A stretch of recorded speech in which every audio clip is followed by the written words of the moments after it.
Jammji info point net informer, éduquer et divertir dans la paix. yow mu bëgg a jot xibaar yu sell te woo waaye itam bu ànd ak njàngalee ak xel mu dal ak jàmm gaawal gaaw abonné suñu compte YouTube bi nga xam ne moo di Jammji info. mbokk yi man El Hadj Abou Bilal Koutia duma rate benn yoon Jammji info xibaaru banlieue bi ak xibaaru Sénégal su ma ci bëggee xam lu ma leer damay dem tàppe cliquer abonné ci Jammji info daal nopp dalutina ci jàmm la.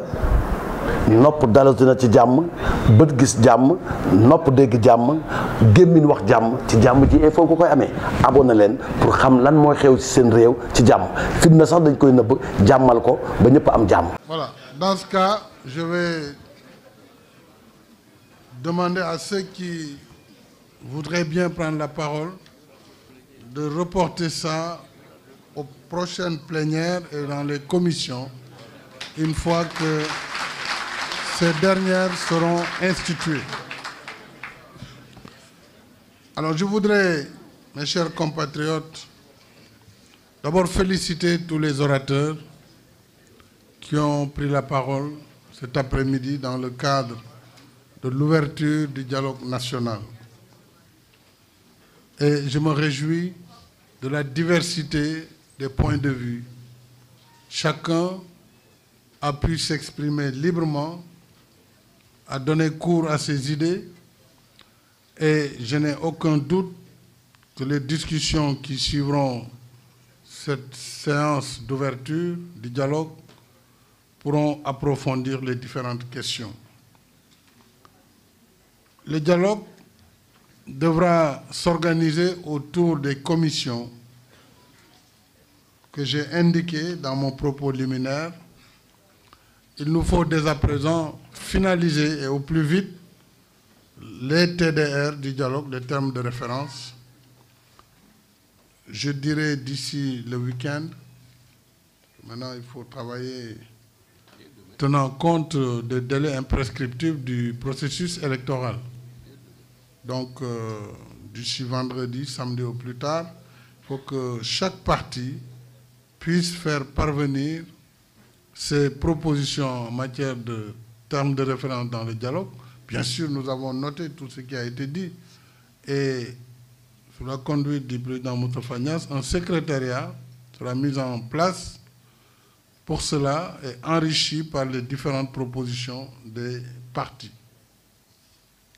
Je rappelle que ces locaux qui pourront abriter certaines commissions, la plénière, il dispose d'une salle de 120 places peut-être. Certaines discussions pourront se faire à l'immeuble Bourgie, pas loin d'ici, au deuxième étage. L'immeuble Bourgie face à la Société Générale, et contiguë à l'IPRES, donc c'est facile à localiser. Pour pouvoir également donner la constitution des commissions, je demanderai au ministre de l'Intérieur qui avait suivi, qui avait assuré le secrétariat du dialogue politique de faciliter le contact et la collecte de ces TDR qu'il faudrait transmettre au niveau de la présidence du dialogue. Nous pourrons recueillir en même temps la désignation des représentants des partis en dialogue, et là où nous avions des commissions qui sont restées fonctionnelles, nous pourrons consolider. Donc ces présidents de commission, ça ne sert à rien de reprendre le travail. Ces rapporteurs, là où il faut corriger, remplacer, nous pourrons faire très rapidement ce travail afin que tout le monde se mette à la tâche.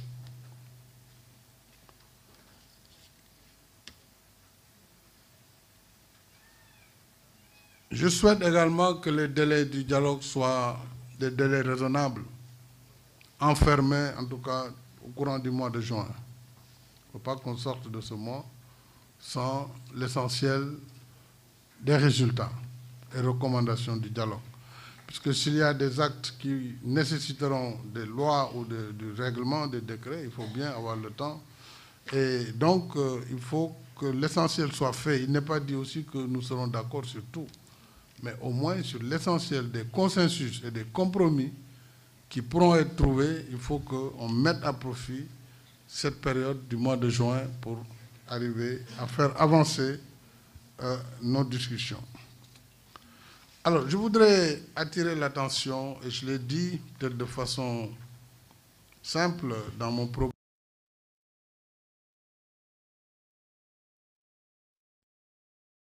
où certains acteurs ont choisi de détruire la République. C'est leur choix. Face à un tel choix, mon devoir, c'est de protéger la République, quoi que cela puisse coûter. Nous ne pouvons pas accepter dans ce pays les menaces faites contre des juges au quotidien, qui sont appelés au téléphone, qui sont menacés de mort, dont les domiciles sont recherchés pour y mettre le feu. Des maisons sont sélectionnées pour y mettre le feu.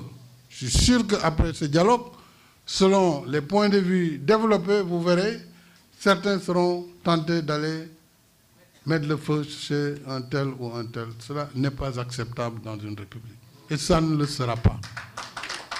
Ça ne le sera pas. Le Sénégal fait l'objet de critiques à l'international. Vous suivez, nous suivons tout ce qui se passe. Une campagne orchestrée contre la République, contre le président de la République. Contre le président, ce n'est pas grave. Je sais me défendre, je sais me battre. Ce n'est pas là le problème. Mais contre le Sénégal et ses institutions, sa démocratie. Alors, si nous voulons avancer, avançons aussi dans la vérité et dans le cadre du respect de la loi. Au moment où nous parlions cet après-midi, un individu a été appréhendé, il a tiré sur un jeune manifestant. C'est un civil, ce n'est pas un policier, ce n'est pas un gendarme. Donc ceux qui tirent et qui tuent, vous le savez bien, ce n'est pas nos forces de défense et de sécurité. Ce sont les forces les plus républicaines en Afrique, reconnues par l'Organisation des Nations Unies. Quel est l'intérêt pour nos forces, pour la gendarmerie ou la police, de tirer sur des manifestants, sur des civils? Vous savez bien qu'ils n'ont aucun intérêt à le faire et ils ne le font pas. Et les enquêtes vont révéler ceux qui sont arrêtés avec des armes, qui présentent les mêmes calibres et qui tirent. Pour qu'après qu'on dise, oui, il y a tant de morts, oui, le Sénégal, c'est le chaos, etc., etc., pour penser qu'on peut, sur cette base, amener l'État à démissionner devant sa responsabilité régalienne d'assurer la sécurité des citoyens et de leurs biens. Kon dialogue ak démocratie ak jàmm mu ngi tàmbali si ñu faire respecter la loi. Parce que loi bi bu ñu ko respecté wul, ça veut dire ñu ngi jëm foo xam ne musiba la. Parce que bu fekkee bu fayu bu musiba la. ñaan yàlla Sénégal yegg si foofu. Pourquoi d'ailleurs maa ngi ñaan képp ki nga xam ne da ngay réagir, il faut faire confiance à l'état de droit, à la justice et aux forces de défense, qui sont chargées, bien sûr, de protéger les citoyens. Mais si nous devons si fayeeku wante fi muy jëm baaxul. maa ngi ñaan aussi ñi taal këru jàmbur yi nañu bàyyi, parce que loolu kenn mënu si mucc. Faut pas croire que vous pouvez détruire les biens d'autrui et vous êtes tranquille comme ça. C'est une illusion.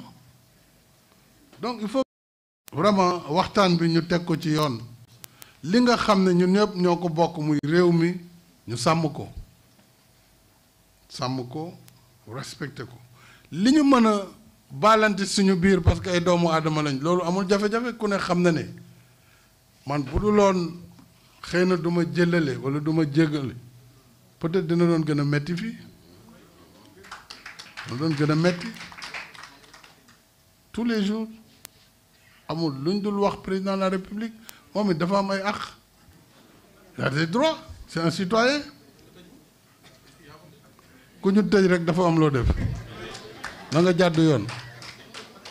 Donc dialogue bi maa ngi gërëm ñi nga xam ne gëm nañu les vertus du dialogue te duñu leen décevoir. Parce que man au-delà de dialogue, au-delà de ay mandat, nee naa leen poser leen mandat, poser leen débat bi. waaye li nga xam ne mënuma koo bàyyi mooy kuy jéem a faafaaga réew mi wala di ko jéem a yàq wala jàpp ne mën nañ fi installer kaw loolu moom lu mu jar dinañ ko ci def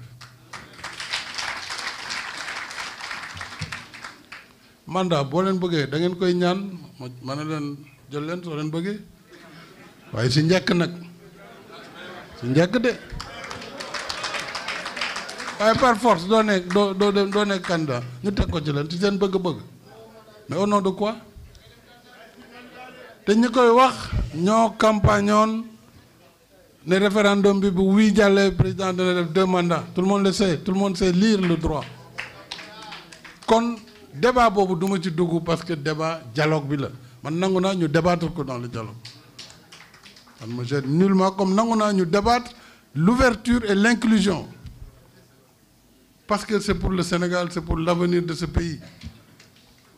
Donc loolu bu ñu ko gëmee nañu dem ci dialogue bi dans cet esprit pour faire avancer encore notre démocratie.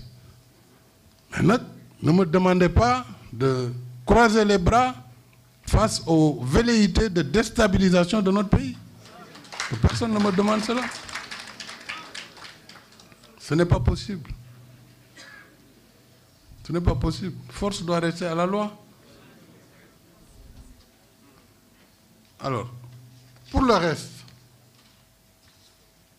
jàpp naa ni chaque parti doit vraiment le plus rapidement possible désigner ses représentants.